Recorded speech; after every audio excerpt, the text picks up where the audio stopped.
ಸಿಂಗನಾಯಕನಹಳ್ಳಿ ಗ್ರಾಮ ಪಂಚಾಯಿತಿ ವ್ಯಾಪ್ತಿಯಲ್ಲಿ ಮಾನ್ಯ ಮುಖ್ಯ ಕಾರ್ಯನಿರ್ವಾಹಕ ಅಧಿಕಾರಿ ಶ್ರೀಮತಿ ಕೆಎಸ್ ಲತಾಕುಮಾರಿ ಅವರವರ ಅಧ್ಯಕ್ಷತೆಯಲ್ಲಿ ಸಖಿ ಸಾರಥಿಯರೊಂದಿಗೆ ದೀಪ ಬೆಳಗಿಸಿ ಹಾಗೂ ಕೇಕ್ ಕಟ್ ಮಾಡುವ ಮೂಲಕ ಮಹಿಳಾ ದಿನಾಚರಣೆಯನ್ನ ಆಚರಿಸಲಾಯಿತು.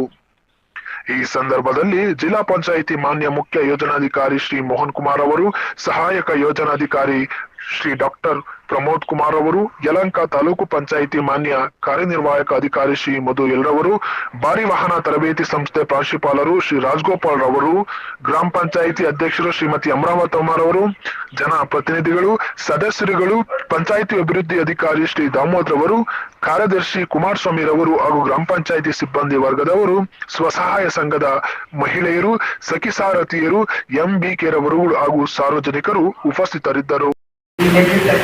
ಎಲ್ಲ ಪ್ರೀತಿಯ ಸ್ನೇಹಿತರೆ, ಎಷ್ಟು ಒಂದು ಒಳ್ಳೆಯ ಕಾರ್ಯಕ್ರಮ, ಅರ್ಥಪೂರ್ಣ ಕಾರ್ಯಕ್ರಮ. ಎಲ್ಲ ನಾವು ಮಹಿಳೆಯರ ಬಗ್ಗೆ ದೊಡ್ಡದಾಗಿ ನಾನು ಹೇಳಲಿಕ್ಕೆ ಹೋಗಲ್ಲ, ಅದು ಅರ್ಥ ಮಾಡ್ಕೊಂಡು ಬಿಡಬೇಕು. ನಮ್ಮ ಹೇಮಂತ್ ರೆಡ್ಡಿ ಅವರು ಎಷ್ಟು ಚೆನ್ನಾಗಿ ಹೇಳಿದರು, ಹೆಣ್ಮಕ್ಳು ಸ್ಕೋರ್ ಮಾಡೋದ್ರಲ್ಲಿ ಟಾಪ್ ಅಲ್ಲ. ಒಂದು ಹುಡುಗ ಬರೀ ಜಸ್ಟ್ ಪಾಸ್ ಆದರೆ ಇವರು ನೋಡಿದ್ರೆ 90%, 80% ಏನು ಎಷ್ಟು ಚೆನ್ನಾಗಿ ಓದಿರ್ತಾರೆ.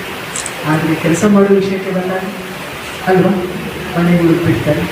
ಓಕೆ, ಸಮಾಜದಲ್ಲಿ ನಮ್ಮದೇ ಆದ ಕಟ್ಟುಪಾಡುಗಳನ್ನು ಮದುವೆ ಮಾಡಿಕೊಡ್ತಾರೆ, ನಮ್ಮದೇ ಆದ ಜವಾಬ್ದಾರಿ ನಾವು ನಿಭಾಯಿಸಬೇಕಿರ್ತಾರೆ. ಅದೆಲ್ಲರ ಜೊತೆಯಲ್ಲಿ ನಮ್ಮ ಎಂಬಿಕೆ ಅವರು ಹೇಳ್ತಾರೆ, ನಮ್ಮ ದಿನ ಯಾವಾಗ ಪ್ರತಿಯೊಬ್ಬ ಮಹಿಳೆಯರ ದಿನ ನಮ್ಮದೇ ದಿನ ಆಗ್ತದೆ ಅಂದರೆ ನಾವು ಆರ್ಥಿಕವಾಗಿ ಸಬಲತೆ ಇರಲೇಬೇಕಾಗ್ತದೆ, ಆರ್ಥಿಕ ಸಬಲ. ನಾನು ಇಲ್ಲಿ ಜಿಲ್ಲಾ ಪಂಚಾಯತ್ಗೆ ಬಂದು ನೋಡಿದಾಗ ತುಂಬ ಖುಷಿ ಆಯಿತು. ಯಾಕಂದರೆ ಮಹಿಳೆಯರು ಮತ್ತೆ ನಾನು ಉದ್ಯೋಗಿ ಅಲ್ವಾ, ಏನು ಮಾಡ್ತಾ ಇದ್ದಾರೆ ಎಲ್ಲ ಮಹಿಳೆಯರು ನೋಡಿದಾಗ, ಮೇಡಮ್ ಈ ಕೆಲಸ ಮಾಡ್ತಿದ್ದಾರೆ, ಅದು ಮಾಡ್ತಿದ್ದಾರೆ, SHG ಇದು ಮಾಡ್ತಾ ಇದ್ದಾರೆ, ಎಲ್ಲ ಒಳ್ಳೆಯದಿದೆ.